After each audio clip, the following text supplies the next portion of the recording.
volume of this. We have one more copy, and I think it's in the Mataji's ashram. Oh, that's where it is. Yeah. It's too late now.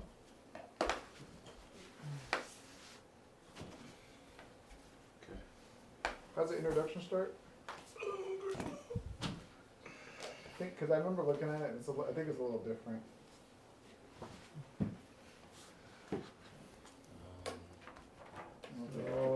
5,000 years ago. Yeah. Oh, great! But I think there's some things that are different though. But it might. On the introduction, maybe not. Well, we'll find out. I'll use the book. Oh, dude, it's out there in his pants. You're gonna become late. Okay. Om Jnanatimirandhasya Jnananjanashalakaya Chakshurunmilitam Yena Tasmai Shri Gurave Namaha Shri Chaitanya Manobhishtam Sthapitam Yena Bhutale Swayam Rupa Kadamahyam Dadadi Swapadantikam Vandeham Shri Guru Shri Yuda Padakamalam Shri Gurun Vaishnavamsha Shri Rupam Sagajatam Sagana Raghunatham Tam Sajivam Sadvaitam Savadhutam Parijana Saitam Krishna Chaitanya Devam Shri Radha Krishna Padan Sahagana Lalita Shri Vishakhanvitamscha Krishna Karuna Sindhu Dinabandho Jagatpate Gopesha Gopika Kanta Radha Kanta Namostute Tapta Kanchana Gaurangi Radhe Vrindavaneshwari Vrishabhanu Sute Devi Pranamami Haripriye Vancha Kalpatarubhyascha Kripa Sindhubhye Vacha Patitanam Bhavanebhyo Vaishnavebhyo Namo Namaha Jaya Shri Krishna Chaitanya Prabhu Nityananda Shri Advaita Gadadhara Srivasadi Gaura Bhakta Vrinda Hare Krishna Krishna Krishna Hare Hare Hare Rama Rama Rama Hare Hare. Okay, so we are going to be reading from this book, speaking about Varnashram. This was published initially by the ISKCON Daiva Varnashram Ministry in 1999, and was published by Mataji Hare Krishna Devi Dasi. So we'll do the introduction. She's done a really great write-up on the introduction, and then after this, basically it's all conversations of Srila Prabhupada on Varnashram. Very comprehensive book, perhaps the most comprehensive, and yeah. Okay, so I'll save my voice and just comment. So, introduction. Okay.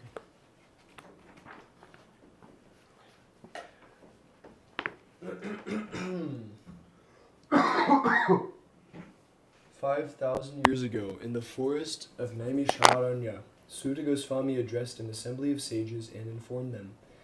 The occupational activities a man performs according to his position are only so much useless labor if they do not provoke attraction for the message of the personality of Godhead.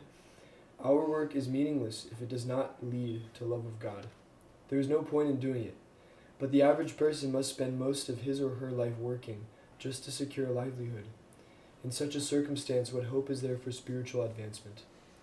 That question lies at the core of Bhagavad Gita, where we see Arjuna proposing to give up his position as a great warrior to adopt the renounced order of life of a beggar.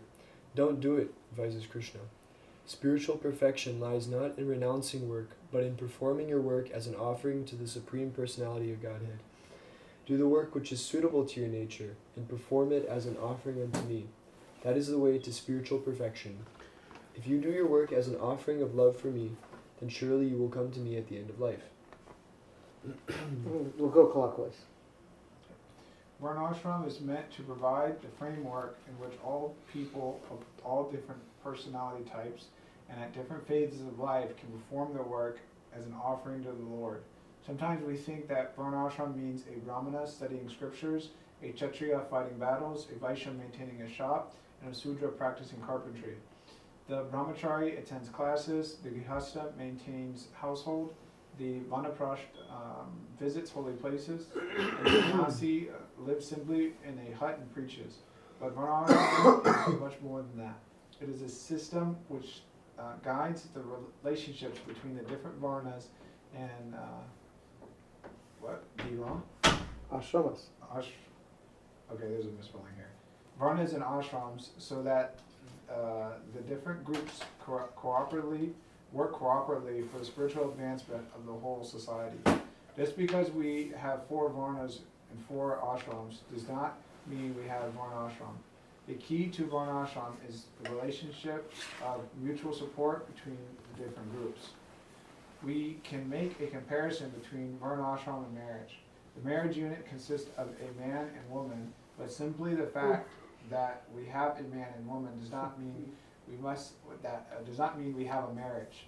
There must be a socially recognized relationship between the man and woman, and each partner should perform activities in support of the other to create a cooperative, mutually supportive relationship. This is what a marriage is meant to be. Similarly, in Varnashram, members of each Varna and ashram have specific roles to play to support the other groups in society and to promote a cooperative, mutually supportive relationship. Each group must help the other groups not only to provide the practical necessities of life and a wholesome sense of community, but even more importantly, to facilitate the whole society's worship of the Supreme Lord. She writes so well, as you can see here. Just the way she begins, she's a fantastic writer. She begins by saying what's the use if one just works for one's livelihood and doesn't make spiritual advancement. And that's the case with most of the things today, in today's world. Most jobs, most types of employment, basically they're soul sucking, and leave very little time for spiritual advancement. And she draws a parallel to that with what Arjuna is facing in Bhagavad Gita. That Arjuna also, he's facing this conundrum. He can't follow. He doesn't know what's going to be beneficial for him, what to do and what not to do.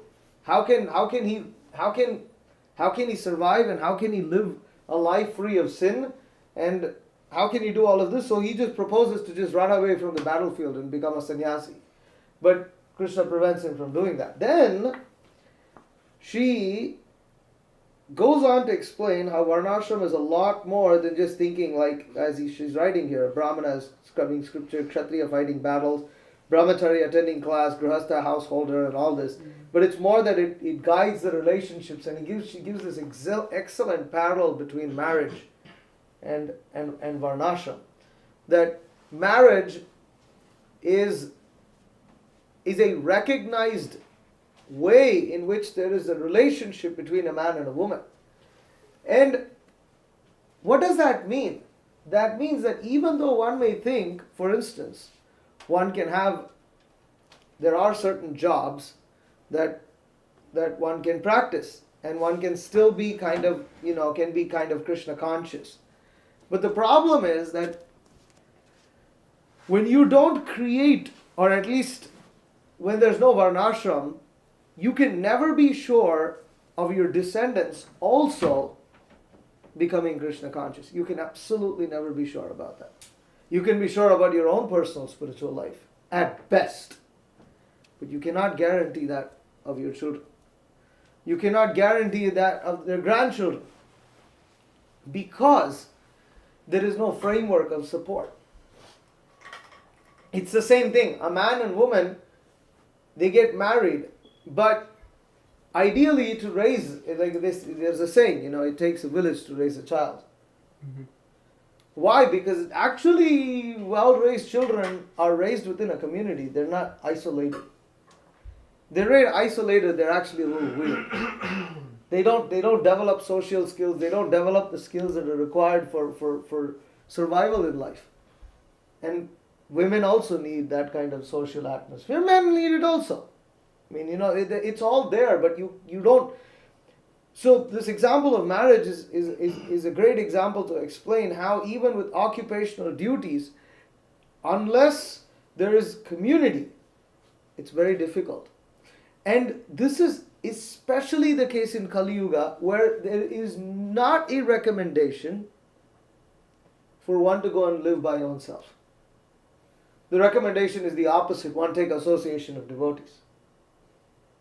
It's like the exact opposite. Associate with devotees. Associate with devotees. Go to where there are association of devotees. What does it mean? It means community. It means whether that's a community of sannyasis or whether it's a community. It's and Chaitanya Mahaprabhu also. He was also within the association of his followers and others like that. Chaitanya Mahaprabhu could have stayed in the Jharikanda forest and had his ecstatic symptoms, but no, he chose to stay in Puri. Puri is a city. And there were devotees there. He was going and having lunch practically every day at different people's houses and things like that. Only towards the very end, in order to exhibit the highest symptoms of ecstasy, did Chaitanya Mahaprabhu exhibit some level of seclusion. But more or less,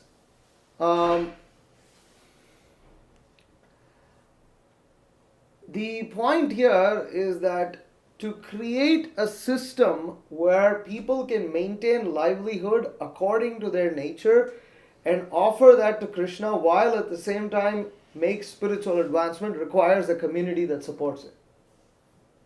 It's a lot said in one sentence. But you won't be able to do that. And even if you manage to be spiritually advanced, your children are not. You cannot guarantee that. I've seen so many examples of really good grahasthas with kids who they're very serious, but their children are not serious.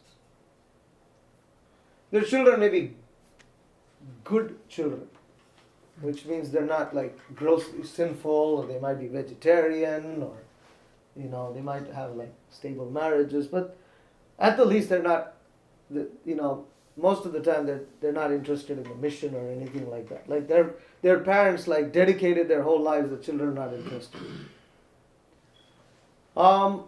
So in Varnashram, you will find that there is a heavy emphasis where, and you'll read, even in the Bhagavatam, you read this and you read in other places, most of the time, if a king is sad, why is he sad?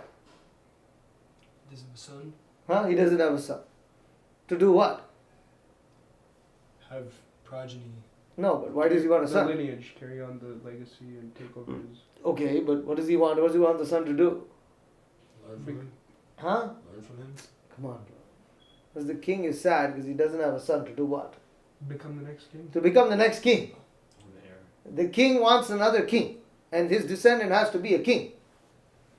The Brahmanas are anxious like this, especially those who are taking care of temples. They're very anxious that their sons take over the worship of the deity. And even the Brahmanas are anxious that the family traditions and the family deities are continued. Arjuna mentions this point in Bhagavad Gita. Dharme nashte kulam kritsna adharmo vibhavatyuta. So, when he says, what is that? Kula dharma sanatanaha. That's the line before that. What's the beginning of the verse?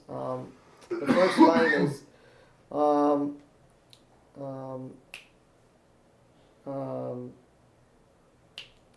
anyways. Remember the English? No.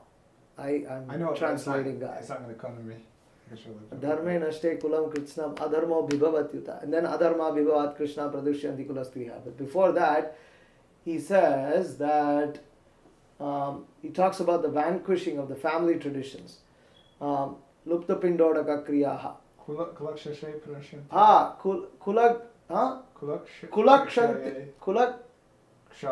Kulakshaye pranashyanti kuladharma sanatanaha. Dharme nashte kulam kritsnam adharmo vibhavatyuta.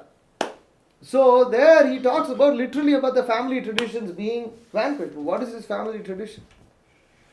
His family tradition is Kshatriya tradition. He wants his children to become Kshatriyas. And he's like, we won't carry out these traditions. Then he says the forefathers also fall down and this and that, but that's not specific. First he's talking about his traditions. So, those who are Vaishnavas, and you will see, Yudhishthir Maharaj and the Pandavas were very careful to see that Parikshit Maharaj was a devotee. And that was a very important point, that their lineage is that of devotees, and they're devotees, and they want their son to be a devotee also. Not just devotee, pure devotee.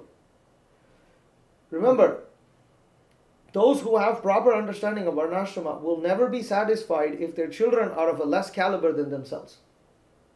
They're not happy with that. It is not like, even among the demons, that's not acceptable.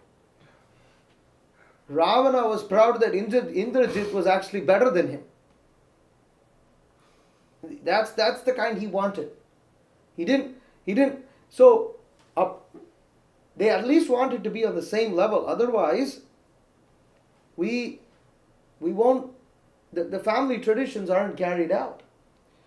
So why is that? Because in the context of today, many devotees are just happy that their sons say Krishna sometimes once a few days every week. They say Hare Krishna, that's like great. Or maybe they say one verse of the Bhagavad Gita, it's like, an achievement.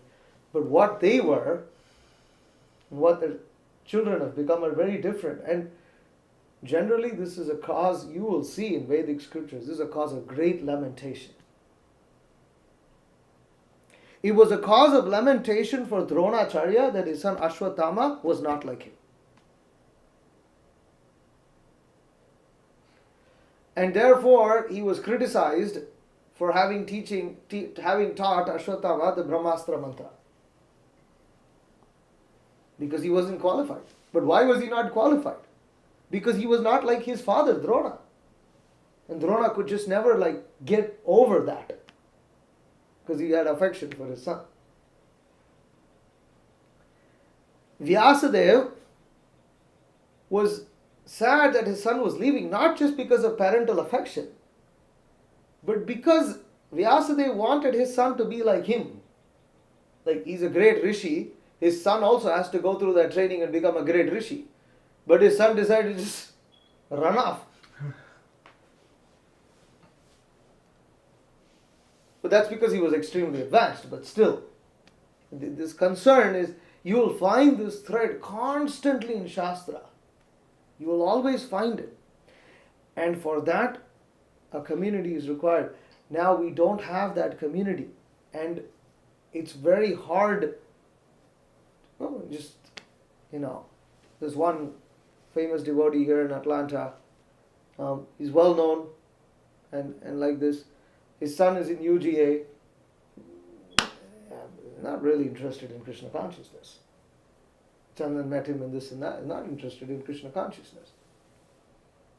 There's another devotee who's Prabhupada disciple. His son also is in UGA. Just materialist, nothing more than that. Knows how to play mridanga and this and that. Hare Krishna is their religion, and that's pretty much it.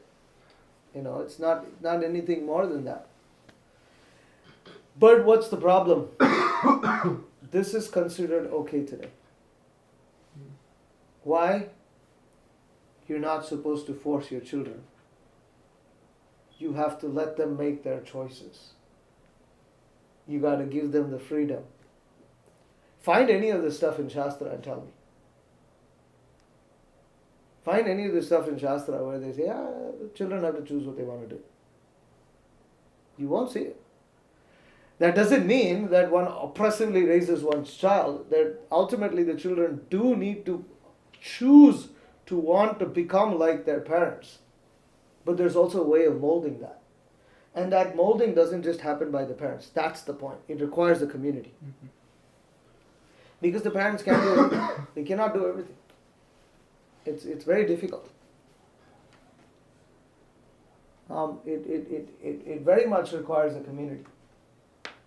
And devotees understanding the need of this pioneering mission should take up this task. For whom? For themselves, if they care about their progeny and they're not just caring about their own, Krishna consciousness and their own life, but they actually care about their children, about their grandchildren, about their great-grandchildren, then we need to do this.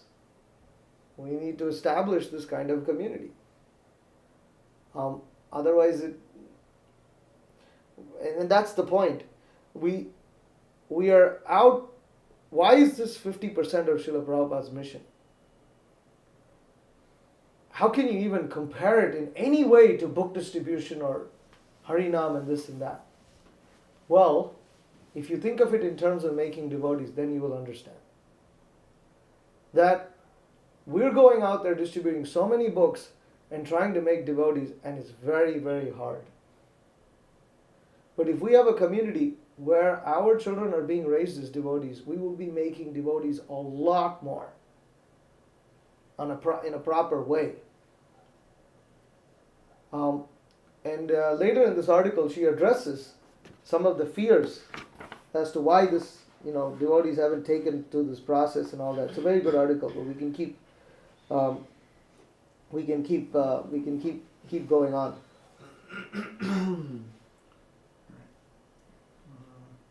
Now we know that not all marriages are loving, supportive relationships. In some marriages, the partners may be hateful and abusive, but that does not mean that the marriage is meant to produce hatred and abuse.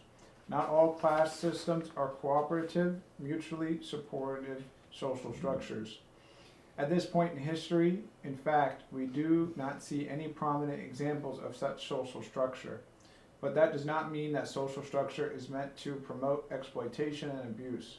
Social structure, as originally designed by the Supreme Lord, is meant to provide material welfare and spiritual progress for all members of society.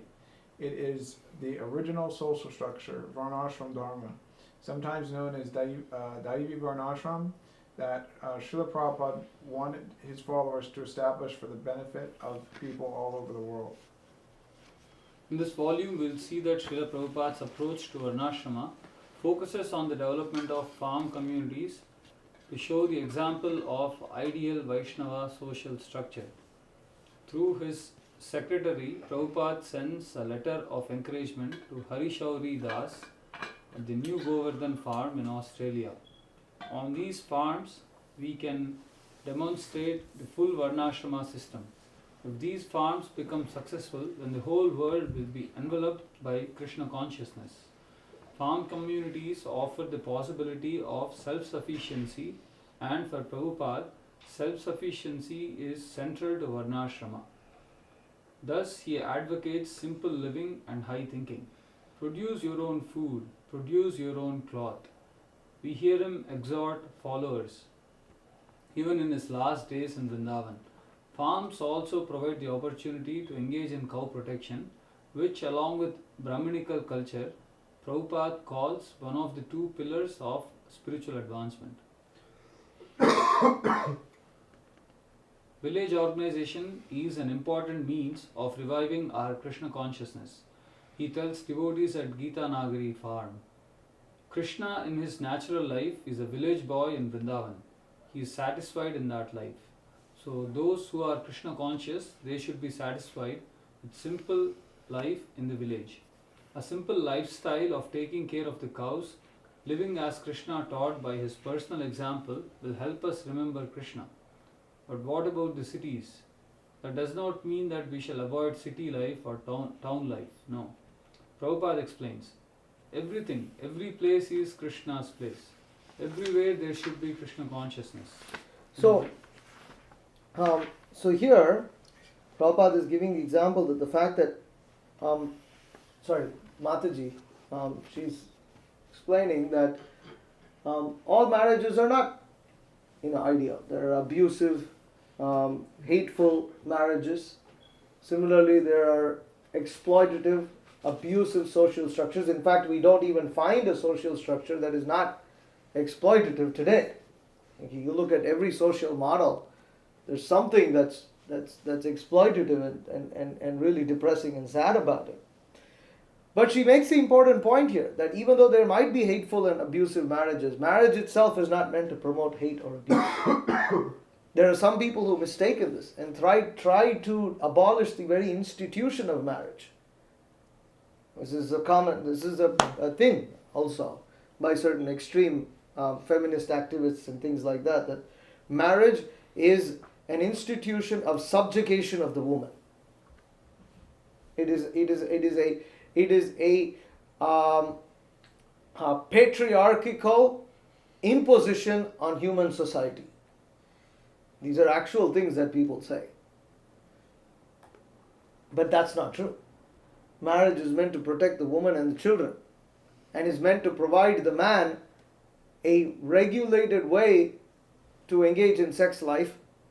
And in the Vedic context, marriage is an institution that, when done under the guidance of Guru, Sadhu and Shastra, can be offered to Krishna by making the entire environment conducive for Krishna consciousness. So, similarly, the social structure also. What ideally, if you were to get to the root of everything, a social structure is supposed to promote material well-being, and in our case, spiritual well-being also. That's what a social structure is meant for. We have a social structure here at this temple. There is a social structure. There is a structure here at the temple. It's not that there is no structure. But what the root cause, the bottom of everything, what is the social structure meant to do? It's meant to facilitate Krishna consciousness. But not just that, it's also meant to provide for the needs of the devotees. So, but instead of coming up with our own methods of coming up with a social structure, Krishna has a social structure called Daiva Varnashrama, which is created for material and spiritual well-being. That's very, very important to note and understand. That the Varnashrama, Daiva Varnashrama structure, although it might look like this village life, just be satisfied, grow your own food, is a bunch of austerity, it's like, very, very, what you could call as gruesome and grilling or austere life. Something that because people feel very insecure, because everybody in today's world is money-minded. It's money, money, money, money. People think that money will protect them. But the Vedic Varnashrama concept is just completely different. It's totally, totally different. Complete paradigm shift. And it's very hard, as she will write later, regarding about those who are, for instance, she makes this good point here, that it's difficult for a child of an abusive marriage to make his own marriage successful. So, but then she says, yet if he is properly instructed and given supportive counseling, his marriage may be as wholesome and productive as his parents' marriage was quarrelsome and miserable.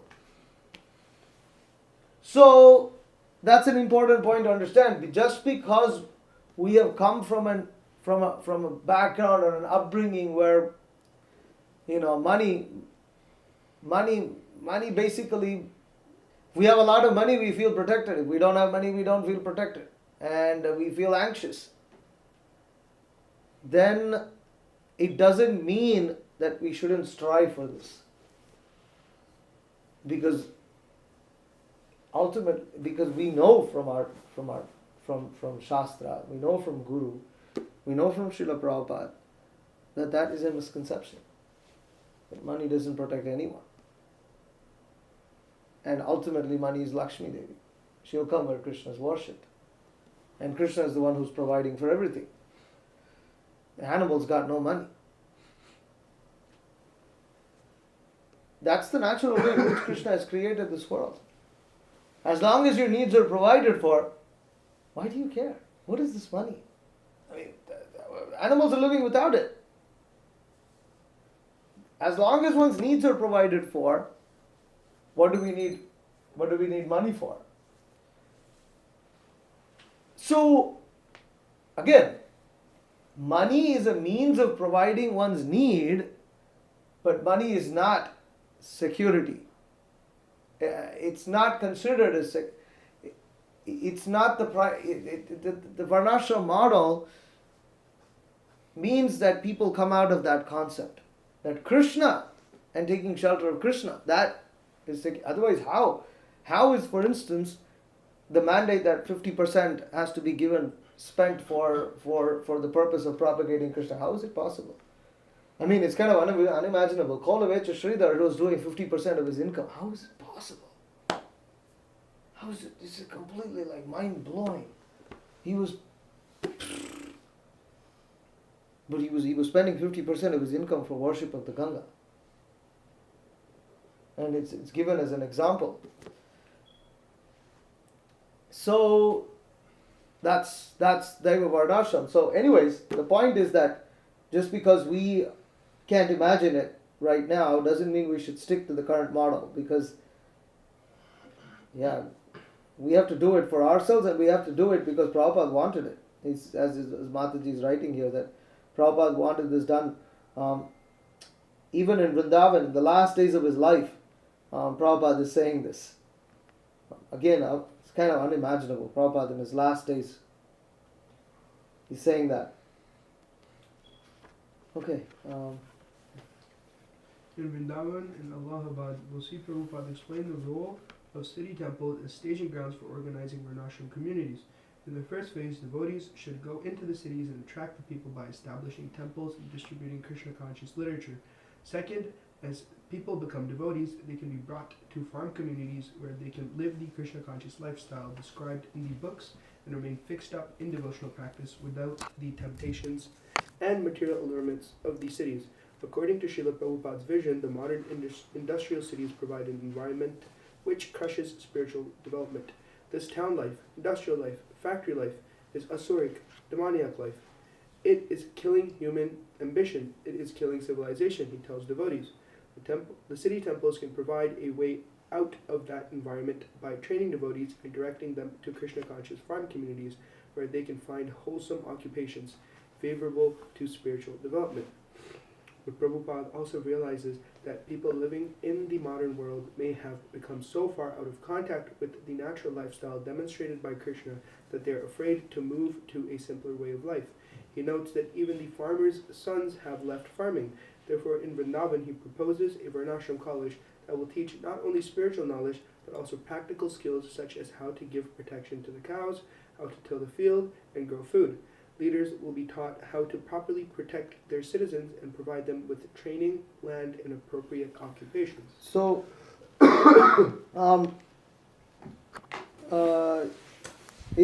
it's interesting that today, at least in today's environment, we are finding it relatively harder to attract people to temples, Westerners to temples. Whereas in Prabhupada's time, they were really flocking to the temples. And it was not just during Prabhupada's time. It was happening in the 90s in Europe and in many other places. Kind of happens here and there in some other places. Like, I don't know how it is currently in Russia, but there was a time when it was happening a lot in Russia and other places. I have a speculation about this. And I'll state my speculation.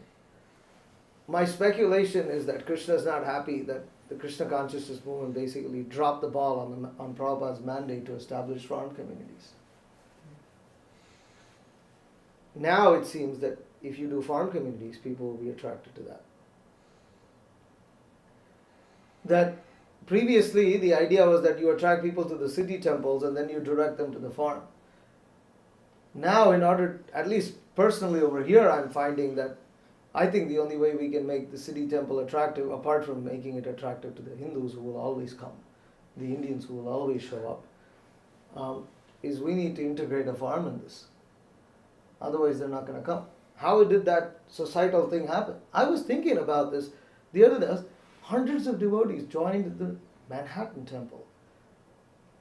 Try seeing how many people are interested to move to Manhattan today. Would you want to go? Live in Manhattan? If there's like a big temple with a lot of devotees, yeah. Maybe if there's a big temple with a lot of devotees. Those Harinams every day would be crazy. Harinams are good. Harinams are good.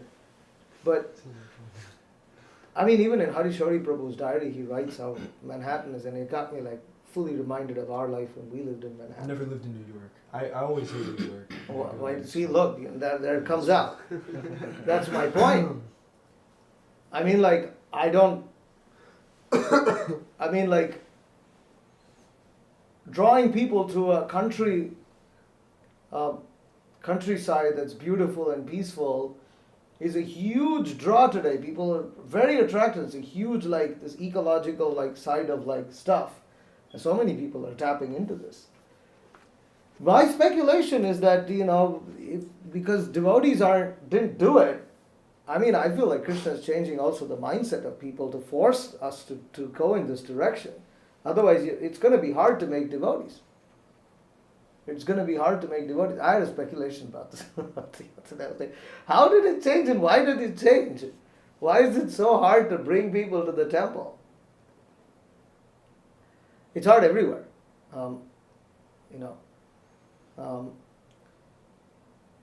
Now, therefore, I'm just making the point about how important this whole part of doing this Varnashrama is. Unfortunately, farm communities also require a lot of money, which the movement has a lot. They're just not putting it in that direction. There's a lot of money in this movement. We don't have that much, but Prabhupada we're working towards it. Prabhupada said there's two things we're not short on: manpower and money. Money. Yeah. That's a statement made by Prabhupada. Yeah. I can't make that statement for now. I think we're short on both. But anyways, because this strategy of devotees should go into the cities, attract the people by establishing temples and distributing Krishna conscious literature. This doesn't work the same way like it was working in the 70s. It's a little different right now. Not that we shouldn't distribute books, not that we shouldn't have a presence in the city, but I don't think we're going to go anywhere unless you really, really, like, what's going there is where you direct people that there is this lifestyle and that you should adopt this lifestyle. You need to demonstrate it. Okay. Yeah, we can continue. No, I think it's this one. How is it starting? Prabhupada also points out the dangers. Sorry. Prabhupada also points out the dangers of an oppressive social system, condemning the modern caste system which designates people by their birth rather than by their natural abilities as a perversion of Krishna's original Varnashram system. Even in his earliest lectures, he emphasizes the importance of mutual respect among members of different Varnas. If the work is done for Krishna, he tells devotees in Montreal, a potter's work is just as important as a Brahmana's. Varnashrama means appreciating the work of others, no matter what their occupation, because it is devotional service to Krishna. In this volume, we will see Prabhupada address these and many other concerns about Varnashrama, ranging from sociology to government and economics, and we hear him explain how all aspects can be developed in a way that encourages spiritual progress. One may ask why, nearly 30 years after Prabhupada proposed the establishment of Varnashram, there are no examples of developed Varnashram communities. Part of the reason is that the mundane social structures in which the first generation of Western devotees were brought up did not promote spiritual progress. Sometimes they did little even to promote material well-being for their citizens. With this kind of experience in our childhood and youth, many of us are puzzled at how to succeed in such an endeavor and therefore hesitant to proceed. That reservation is reasonable. It is difficult for a child of an abusive marriage to make his own marriage successful. Yet, if he is properly instructed and given supportive counseling, his marriage may be as wholesome and productive as his parents' marriage was quarrelsome and miserable. Similarly, with good instruction and supportive counseling, we will be able to create a productive, spiritually focused social structure, even though the ones in which we were brought up failed in so many ways. This is such an important point that she's making here, that most of the time, even when we are discussing about these things and we want to move forward, we are plagued with thoughts of insecurity. We are plagued with thoughts of fear of being exploited, of fear of being misled, of fear of being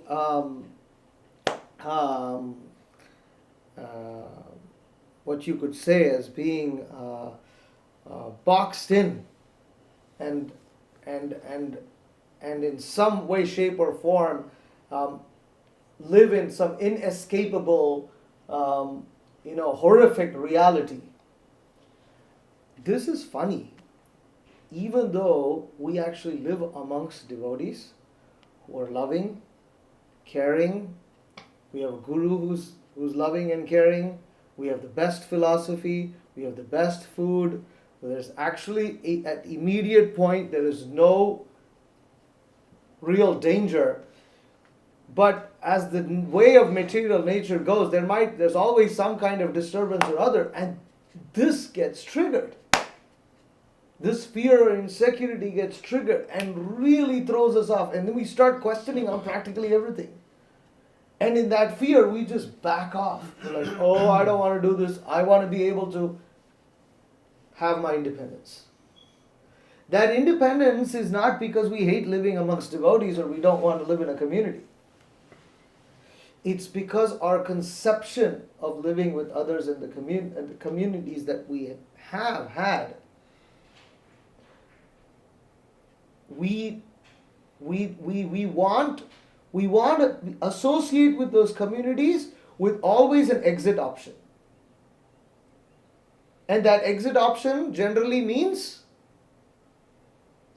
what does that mean? How does that exit option come practically? Money? Correct. If I have money, I can exit anytime. I can fly away and I can do whatever I want. But if I don't have money, I'm a slave. I'm caught with this, this person. And I don't want to be with this, because there's so much like that fear that we carry from our past and whatever we've read and seen and heard, and the whole society. Like, look at this. Look at society outside. Like, this, like Mataji is saying here.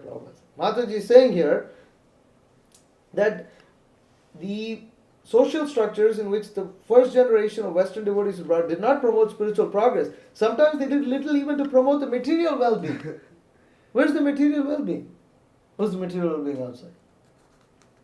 Is there any material well-being out there in this society? So miserable. The food they eat is trash. The kind of information that they consume is total garbage. Brainwashing stuff from news and this and that. The music they hear, mostly, sexually stimulating, passionate music or highly ignorant crap that just dulls the brain, and the people that they live with are all exploitative.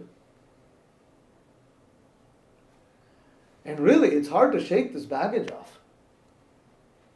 And we don't kind of realize how it really plays into our own lives, even as a devotee, that it's like, it's there. Because we don't have a conception, and we haven't seen a social structure that is not exploitative. And so we struggle to conceive of one, even if we may read extensively about it. We struggle to conceive of it. And that is why this 50%, this Varnashram, establishment of Daiva Varnashram, is far more challenging than opening a temple, distributing books, becoming a sannyasi, whatever.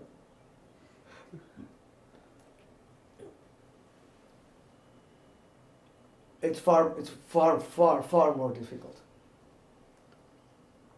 It's very, and therefore, devotees who do this get such extraordinary mercy from Krishna and Prabhupada that it's just unimaginable. It's unimaginable. It's so needed. It's so much needed. So much needed. Lord Chaitanya, he'll just like book distribution is also so much needed. I mean, it's not easy. There's still many places in this world where it's just challenging to do even just that.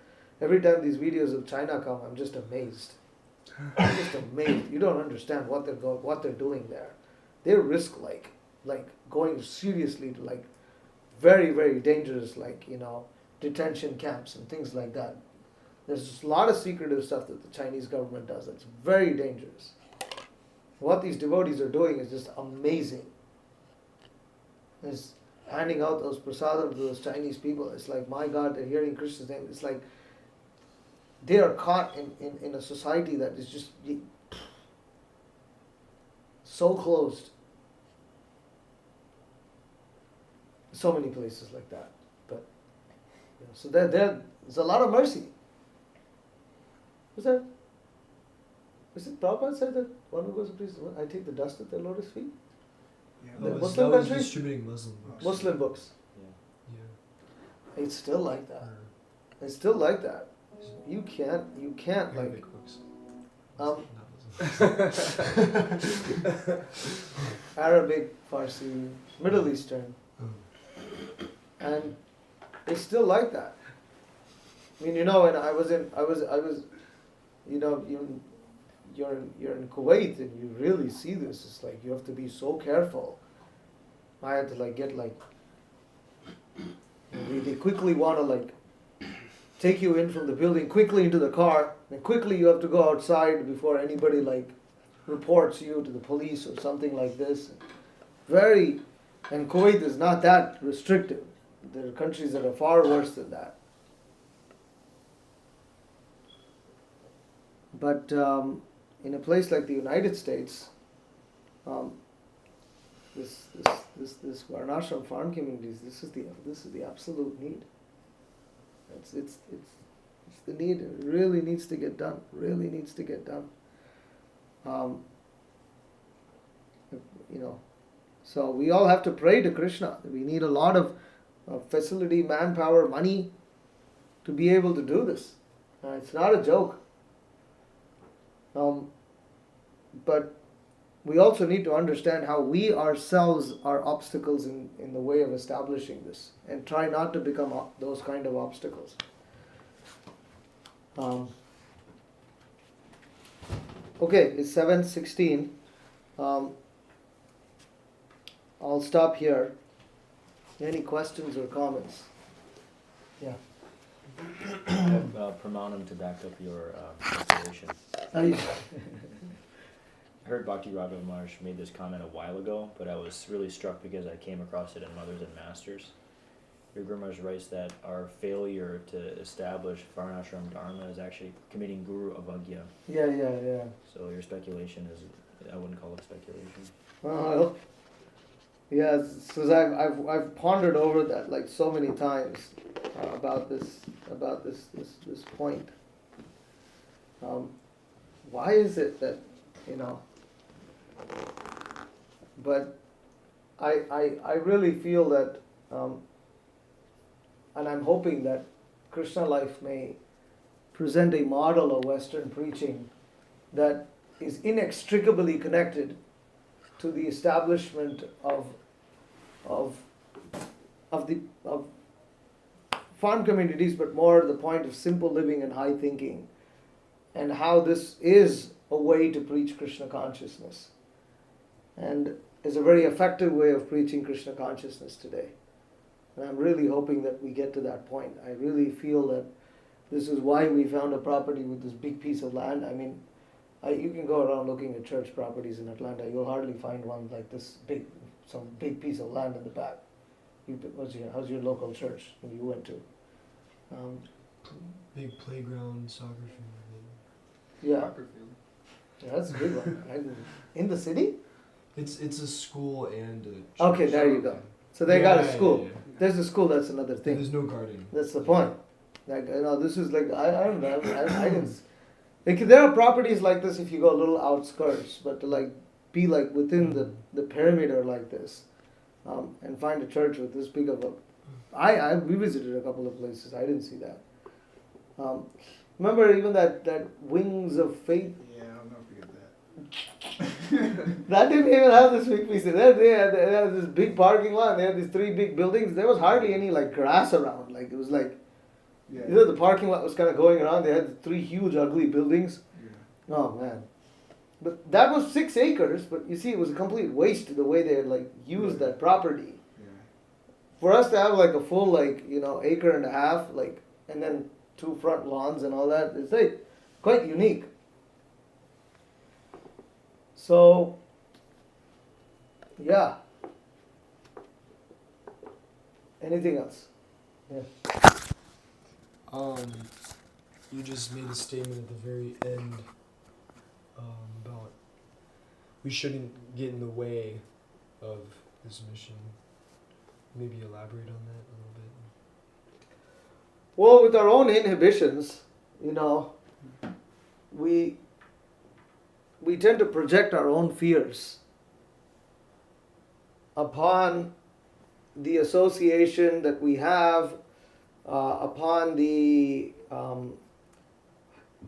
books that we may read, or the philosophy itself, or the history of the Krishna consciousness movement, and then so we project those fears, and then we seek validation from the bad examples within our community, or either bad things that have happened to us, which is generally not that much, but mostly bad things that have happened in other temples, to other places, and other devotees. And we bring that in, and it really sends us for a real spin right there. Because it's natural, and fear has such a it's a very powerful sentiment, and a very unsettling one. It really rocks your foundation. So when I have an earthquake, what do you grab on? You're in an earthquake. What do you do? The whole thing is shaking. You can't hold on to anything because that's shaking also. If you can't get out of the building, you're trying to get out, you're trying to grab different things. If it's a violent earthquake, but whatever you grab is shaking as violently as you are shaking, and the ground is shaking. It's a very unsettling feeling. So fear is kind of like that. It tends to really rock our boat, bring all these like doubts. But the main problem is when we tend to project those, and that's because once one projects it, and then one thinks, well, what is the guarantee that it won't happen? Well, then you can get nowhere with life with that. It's very hard to proceed in life with certain things, because if we start thinking of doom, there's so many ways in which one can keep thinking of doom, and there's no end to it. There's just absolutely no end to it. And what's the funny thing is that even out of all that conclusion, if one is sane and one is not insane. If one is insane, one is just, there's no end to it. And then one's basically crazy. But with sane people, they'll stop somewhere. Say, well, okay. And mostly that's either money, some level of independence. The funny thing is, you can talk about doomsday situations with that to the max, but they won't take it. Why? Because they feel secure about it. It's not that you cannot logically challenge any situation in this material world, including having money. Including having money, getting a wife, or whoever that may be, or this job, or whatever. You can unsettle that no problem. There's unlimited things, and you can bring in geopolitics, and you can bring in all this. You go on, but we settle down somewhere. You know what we settle on generally?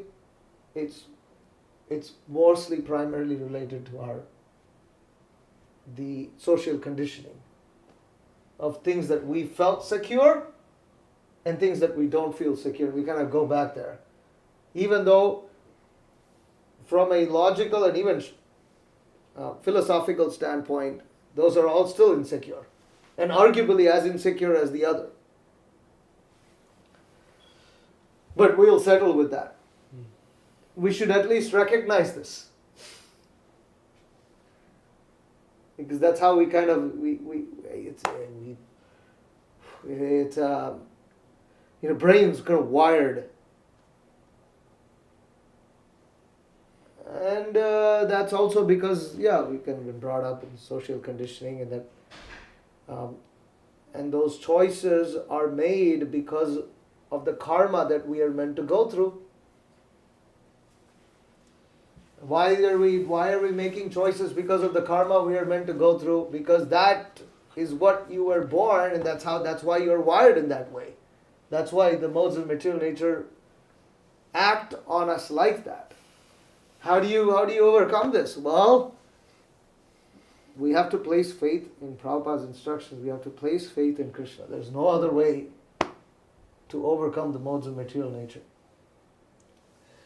Otherwise, we are going to make decisions based on our psychophysical nature, which is nothing but a product of prarabdha and aprarabdha karma.